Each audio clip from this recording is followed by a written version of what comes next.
Bom dia, agora eu vou falar um pouquinho sobre a obra de William Shakespeare, né? Hamlet. Foi nessa obra que ficou conhecida aquela famosíssima frase dele, ser ou não ser, eis a questão. Então, essa peça teve uma duração muito grande em relação às outras, tipo, é comum que uma encenação tenha 1, 2 horas só, mas essa de Hamlet tiveram 4 horas, muito grande, né? Então, essa obra não está muito específica em um movimento literário, porque a princípio ela não ganhou muito destaque, sabe? Ela não teve muita importância. Só que anos depois, com a chegada do romantismo, com o passar do tempo, as obras começaram a se consolidar pelo mundo. Então vamos agora contar a história, que eu sei que você está curioso para saber a história do Hamlet. Bom, a história começa quando o rei Hamlet morre, certo? E quem assume o trono é Cláudio e ele acaba se casando com Gertrudes, certo? E aí o príncipe, que era o príncipe Hamlet, que era filho do rei Hamlet, ele acaba aqui numa noite assim vendo fantasmas do pai dele, falando que quem o matou foi quem? Foi Cláudio.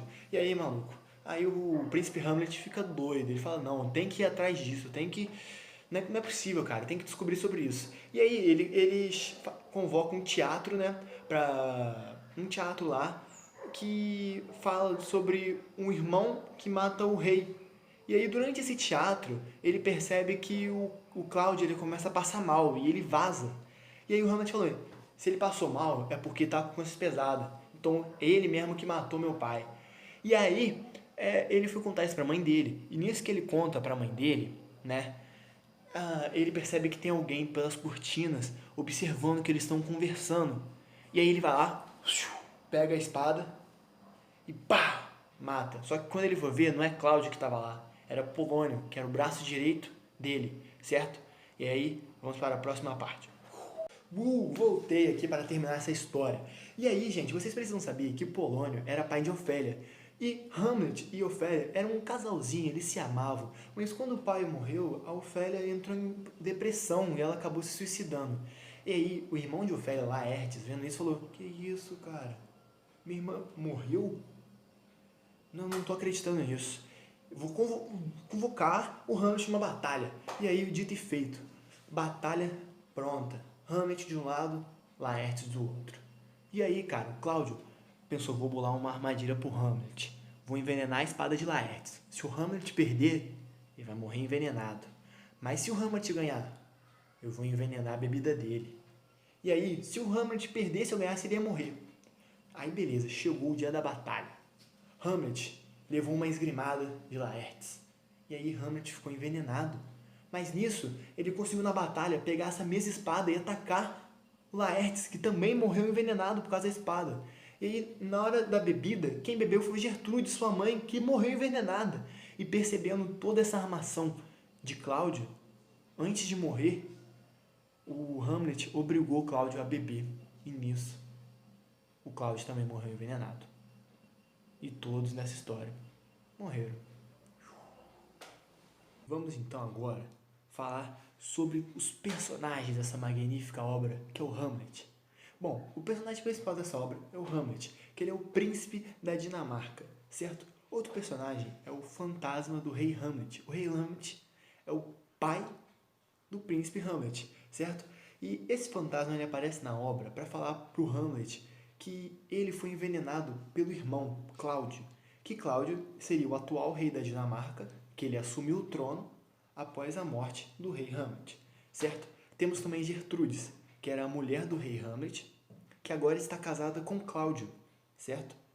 Beleza. Temos também Polônio, que é o primeiro-ministro, que ele é o braço direito de Cláudio, certo? Ele apoia sempre Cláudio em todas as decisões e está lá como cúmplice durante toda a trama. Temos também Ofélia e Laertes. Ofélia é a filha do Polônio, que é apaixonada pelo Hamlet. Só que o Polônio nunca apoiou o caso dos dois. E temos também Laerte, que ele entra no final da trama ali pra dar aquele papum, né, no final da trama. E que Laertes é filho de Polônio também e irmão de Ofélia. Então, essa peça de Shakespeare, ela não ficou só famosa pelo enredo ou pela trama. Foi por causa, tipo, de como ela foi feita, sabe? O Shakespeare, ele explora profundamente as condições humanas, ele trata de temas polêmicos, relevantes até hoje em dia, sabe? Tipo, traição, violência, vingança. É uma coisa, tipo, muito atual, sabe? E ele faz uma longa análise nos personagens que dá pra você saber se eles, o que, que eles estão pensando, o que, que eles estão sentindo. E isso é muito importante pra peça. E o Shakespeare ele também apresenta um domínio da escrita, sabe? Ele passa credibilidade ao leitor.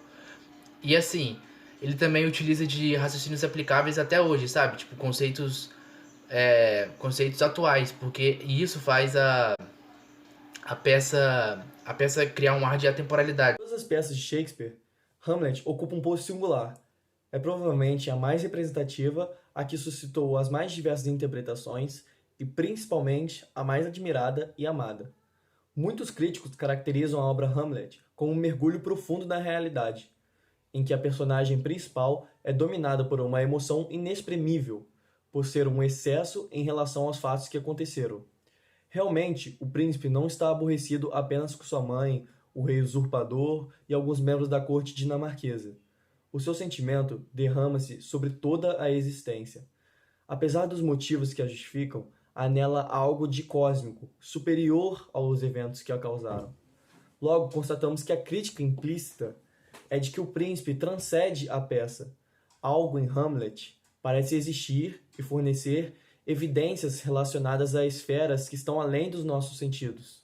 Hamlet teve um choque de realidade, sofreu um mergulho profundo na existência e passou a ter uma visão diferente de tudo o que cercava. Portanto, Hamlet não transcende somente a peça, mas sim transcende o mundo, e essa é a crítica implícita que está na obra Hamlet de William Shakespeare.